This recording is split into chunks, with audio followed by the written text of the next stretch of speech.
tardes. ¿Qué tal? Un placer. ¿Cómo anda? ¿Bien? Muy bien acá trabajando en el Ministerio. Bueno, primera opinión sobre la votación de movilidad jubilatoria del día de ayer. Bueno, obviamente los diputados sancionaron o le dieron media sanción a un proyecto que ya habían intentado plantear junto con la Ley Bases y la reforma fiscal, pero que nosotros en ese momento nos opusimos porque no tenía financiamiento para hacer ese ajuste.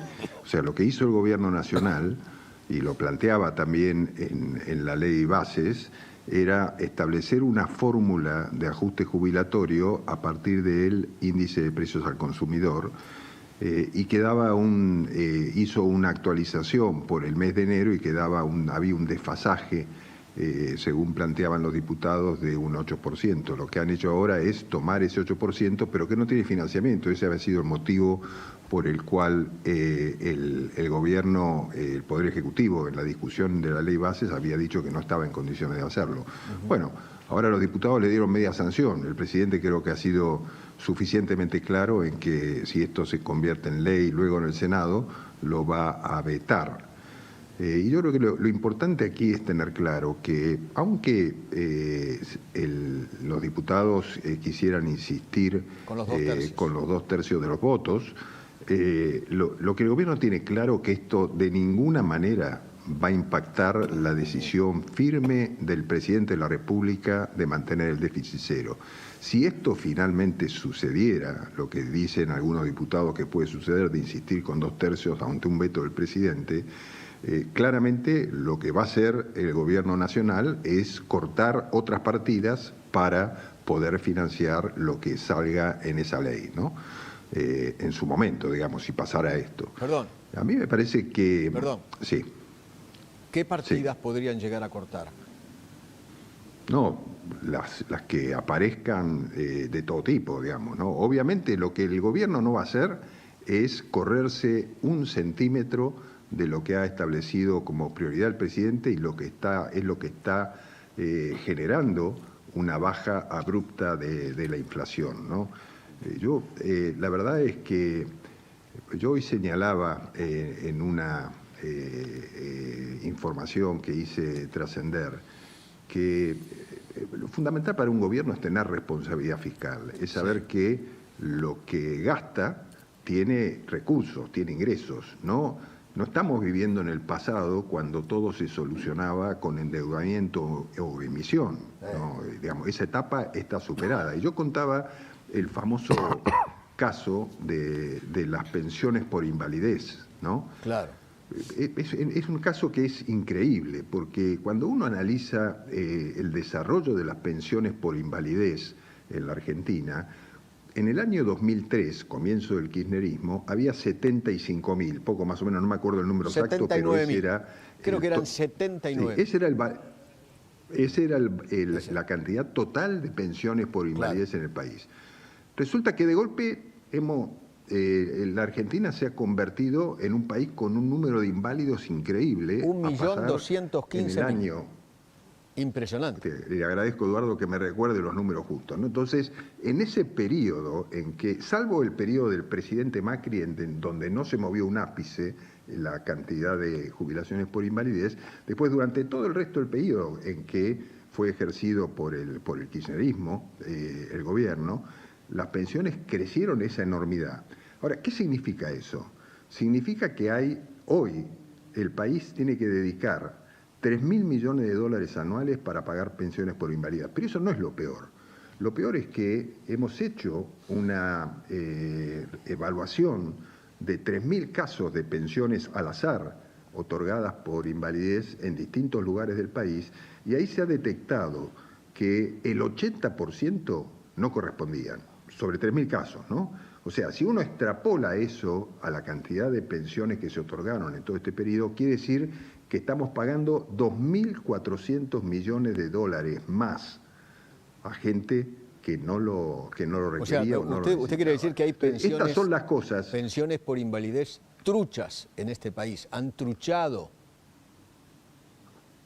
absolutamente. Lo que le digo es de la compulsa esta que se ha hecho por el organismo correspondiente sobre este tema, ha demostrado que de esas 3.000 había un 80% que no correspondían. Esto, la intención del gobierno es generar un reempadronamiento de todo esto, claro, para que se cumpla con los trámites que corresponden y ver cuáles son las que corresponden y cuáles, claro, son las que no. Claro. Pero claramente, lo pongo esto como ejemplo de irresponsabilidad política y fiscal al mismo tiempo, ¿no? Porque estamos usando recursos que se podían usar, porque casualmente, fíjese la coincidencia, casualmente, el monto del que pretenden los diputados que se pague ahora por este 8% implica más o menos en el año un medio punto del PBI, poco más o menos, ¿no? Que significan más o menos estos 2.500 millones de dólares que se han pagado de más. Con lo cual, si no se hubieran otorgado esas pensiones por invalidez truchas, como decía usted, se le podría pagar mejor a los jubilados. El Estado tendría fondos para pagarle mejor a los jubilados, porque esto, claro, en definitiva, todo se paga a través de los fondos del ANSES, ¿no? Ministro, cuéntame una cosa. Digo, sí. Sí. No, a usted le da la sensación que lo votado ayer es más un proyecto político para perjudicar al gobierno, para emputecer la gestión del gobierno. Discúlpeme. Yo creo que tiene las dos cosas, ¿no? No, pero yo creo que obviamente hay una posición que ya habían expresado los diputados antes sobre que querían recuperar, pero justo plantean esto a un gobierno que quiere enderezar las cuentas fiscales y con esto claramente le generan un perjuicio al gobierno que tendrá que ver cómo lo soluciona con otras partidas. Entonces, cuando uno después corta partida, viene la queja de los distintos sectores porque se cortaron partidas de tal cosa o tal otra para atender una ley, siempre hablando en el hipotético caso que esta ley se apruebe, que el presidente la vete y que después diputados insista como Cámara que origina el proyecto con los 2/3 de los votos, ¿no?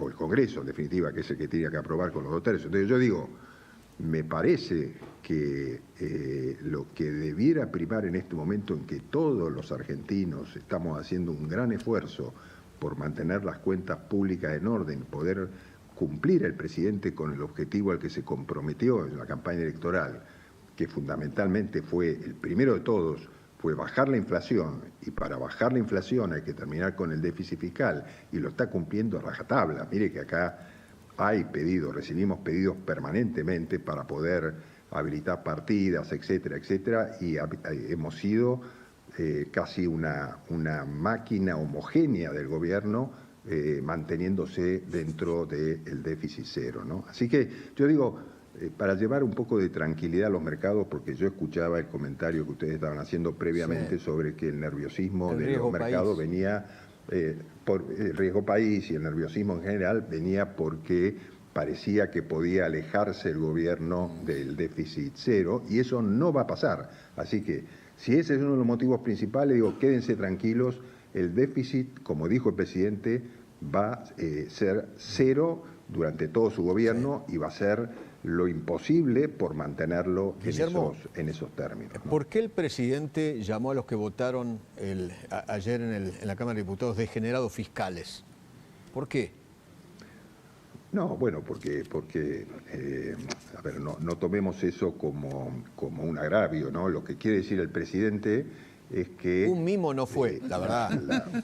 Me pareció a mí, ¿eh? No, bueno, pero discúlpeme, lo que... me no, pareció. Bueno, pero el presidente es un hombre de declaraciones fuertes y contundentes y porque él tiene objetivos muy claros y no tiene problema en llamar a las cosas por su nombre. Él lo que dijo es, si quieren hacerme generar un gasto que no puedo pagar, eso es una degeneración fiscal, esto es lo que dijo, ¿no? Okay. Entonces, el presidente va a ser estricto con esto. Entonces, digamos, más allá de los términos que utiliza, con su vehemencia habitual, es obvio que si le tocan la caja y le tratan de impedir que mantenga el déficit en cero, él lo va a hacer a cualquier costo. Entonces, mientras él ejerza el gobierno nacional durante su mandato, el déficit va a ser cero, porque eso va a ser la solución de los problemas que viene trayendo el país. Guillermo, ¿ustedes son conscientes que el mayor ajuste está recayendo en los jubilados? ¿Son conscientes de eso? No, yo creo que no creo que sea así. Creo que los jubilados sufren una parte del ajuste que está haciendo la sociedad en su conjunto por los desaguisados que se han producido en la Argentina, como este que acabo de contar recién, ¿no? Sí. Pero yo creo que no hay que ver sobre estos 5 meses y 2 semanas, o poco más o menos, no, un poquito más, ahora casi van a ser el 10, 6 meses de gestión. Uno tiene que ver el cuadro total, ¿no? Entonces, porque yo coincido con lo que ustedes mencionaban recién, que el doctor Arriazu hizo referencia en los últimos días y hoy mismo, ¿no? Que tiene que ver con qué resultados está dando en la economía esta política de déficit cero. Miren, yo me tomé como trabajo consultar permanentemente al Banco Nación, creo que ya lo he comentado, pero ahora vi los números del mes de mayo del Banco Nación, ¿no? Entonces, en el mes de mayo, el Banco Nación, que repito, es una parte del sistema financiero argentino, alrededor del 13%, el Banco Nación otorgó créditos en el mes de mayo por 1.565 millones de dólares a familias, a MIPYMES, a personas, y además recibió 12.000 solicitudes de crédito hipotecario que están en trámite. Los préstamos de mayo, ¿qué significan? Con relación al mes de mayo del año anterior, creció el 650% el crédito que dio el Banco Nación, 650%. Pero, volviendo a lo de Arriazu, si uno compara mayo contra abril, el crédito creció el 60%. ¿Y eso ustedes creen que eso es reactivación? ¿Eso tiene que ver con la reactivación económica? Obviamente. Okay. Y obviamente, porque el que toma crédito lo toma para consumo, para inversión o para algo. Estamos hablando de pymes, familias, etcétera. Y no computo acá los créditos hipotecarios, que ya estas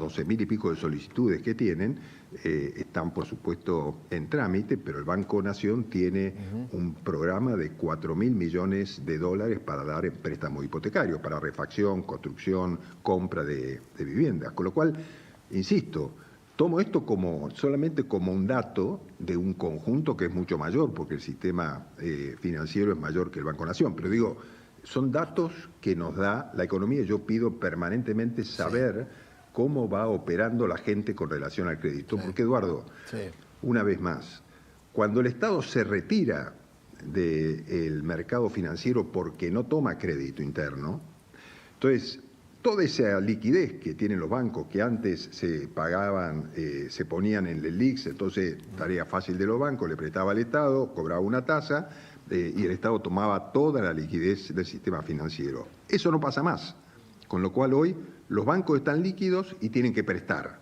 Entonces yo digo, son señales y me parece que hay que tomarlas como señales en que la economía está empezando a pegar la curva. Sí. Ministro, lo de la Torre, lo de Pablo de la Torre, ¿fue el primer acto de corrupción del gobierno de Milei?